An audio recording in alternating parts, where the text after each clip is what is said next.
തദ്ദേശ തെരഞ്ഞെടുപ്പിൽ ജീവൻ മരണ പോരാട്ടമാണ് കോൺഗ്രസിന്. 3 മുൻ എംഎൽഎമാരെ സ്ഥാനാർത്ഥികളാക്കിയതിന്റെ ലക്ഷ്യം തന്നെ ഭരണം എങ്ങനെയും പിടിക്കുക എന്നതാണ്. തൃശൂരിലെ അടാട്ട് ഗ്രാമപഞ്ചായത്തിൽ വടക്കാഞ്ചേരി മുൻ എംഎൽഎ അനിൽ അക്കരയും തിരുവനന്തപുരം കോർപ്പറേഷനിലെ അരുവിക്കര മുൻ എംഎൽഎ KS ശബരിനാഥനും ഇടുക്കി കട്ടപ്പന നഗരസഭയിലേക്ക് ഉടുമ്പൻചോല മുൻ എംഎൽഎ EM ആഗസ്തിയുമാണ് മത്സരിക്കുക. അനിൽ അക്കര മുമ്പ് അടാട്ട് ഗ്രാമപഞ്ചായത്ത് പ്രസിഡന്റ് പദവി വഹിച്ചിട്ടുണ്ട്. അടുത്തിട്ട് മുതൽ പ്രവർത്തന രംഗത്ത് സജീവമാക്കാൻ നേതൃത്വം ശ്രദ്ധിക്കുന്നു. യുവജനങ്ങൾക്ക് കൂടുതൽ അവസരം കൊടുക്കാനും സാമുദായിക സംഘടനകളുടെ പരിഭവങ്ങൾ കേൾക്കാനും ശ്രദ്ധിച്ചതും പുതിയ തന്ത്രങ്ങളുടെ ഭാഗമാണ്. പരമാവധി തദ്ദേശ സ്ഥാപനങ്ങളിൽ തർക്കങ്ങളില്ലാതെ കോൺഗ്രസ് സ്ഥാനാർത്ഥി പട്ടിക പ്രസിദ്ധീകരിക്കാൻ സാധിച്ചതും കോൺഗ്രസിനെ സംബന്ധിച്ചിടത്തോളം ചെറിയ കാര്യമല്ല. 6 കോർപ്പറേഷനുകളുടെ തെരഞ്ഞെടുപ്പ് ചുമതല അനുഭവസമ്പന്നരായ 6 നേതാക്കൾക്കാണ്.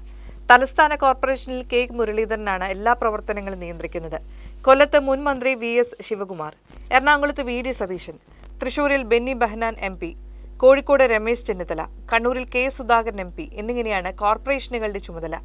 ഭരണത്തിൽ 10 വർഷത്തെ ഇടവേള ഉണ്ടായതിന്റെ ക്ഷീണം കോൺഗ്രസിനും ഘടകകക്ഷികൾക്കും നല്ല ബോധ്യമുണ്ട്. വീണ്ടും പ്രതിപക്ഷത്തിരിക്കേണ്ടി വരുന്നത് ചിന്തിക്കാനാവില്ല.